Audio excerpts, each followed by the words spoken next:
Hello friends, welcome to రుచి వంటిల్లు. ముందుగా మీ అందరికీ శ్రీరామనవమి శుభాకాంక్షలు. ఈ రోజు మనం శ్రీరామనవమికి చేసుకునే పానకం వడపప్పు చలిమిడి చాలా టేస్టీగా, చాలా సింపుల్గా ఎలా తయారు చేసుకోవాలో చూద్దాము. ఈ ప్రసాదాలను మనం చాలా ఈజీగా చేసేసుకోవచ్చు, టేస్ట్ కూడా చాలా బాగుంటాయి. సో లేట్ చేయకుండా వీడియోలోకి వెళ్ళిపోదాం.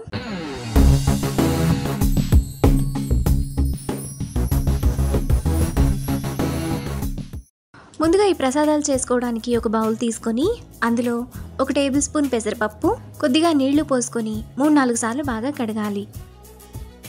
మనం పానకం చలిమిడి చేసేలోపు పెసరపప్పు కూడా నానిపోతాయి. పెసరపప్పును బాగా కడిగిన తర్వాత పెసరపప్పు మునిగేంత వరకు నీళ్లు పోసుకొని పక్కన పెట్టుకోవాలి.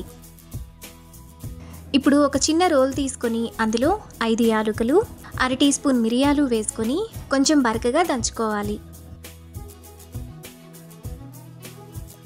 యాలకులు మిరియాలను ఇక్కడ చూపిస్తున్నట్టు ఈ విధంగా కొంచెం బరకగా దంచుకొని పక్కన పెట్టుకోవాలి.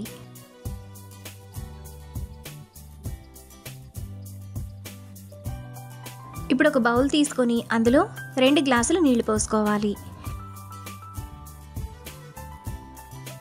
ఇప్పుడు తీపికి తగినట్టుగా 3 టేబుల్ స్పూన్ల బెల్లం, ముందుగా మనం నూరుకున్న మిరియాల పొడి వేసుకొని చేత్తో కలుపుకోవాలి. మనం చేత్తో కలుపుకుంటేనే వాటి ఫ్లేవర్స్ అన్నీ కలిసి టేస్ట్ బాగుంటుంది.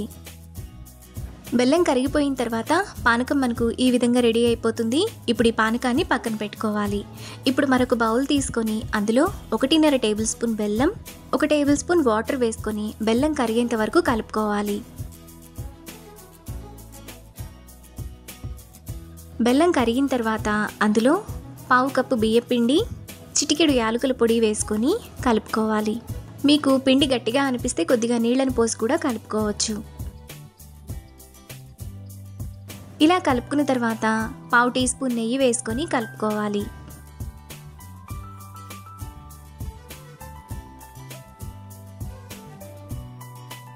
ఇక్కడ మనకు చలిమిడి కూడా రెడీ అయిపోయింది. మనం పానకం చలిమిడి చేసుకునే లోపల పెసరపప్పు కూడా ఈ విధంగా నానిపోతుంది. మనకు చాలా టేస్టీగా శ్రీరామనవమి పానకం వడపప్పు చలిమిడి రెడీ అయిపోయాయి. వీటిని నైవేద్యంగా సర్వ్ చేసుకుంటే ఎంతో టేస్టీగా, సింపుల్గా చేసుకునే శ్రీరామనవమి ప్రసాదాలు రెడీ. ఈ రెసిపీస్ని మీరు కూడా ట్రై చేసి మీకు టేస్ట్ ఎలా కుదిరిందో నాకు కామెంట్స్లో షేర్ చేయండి.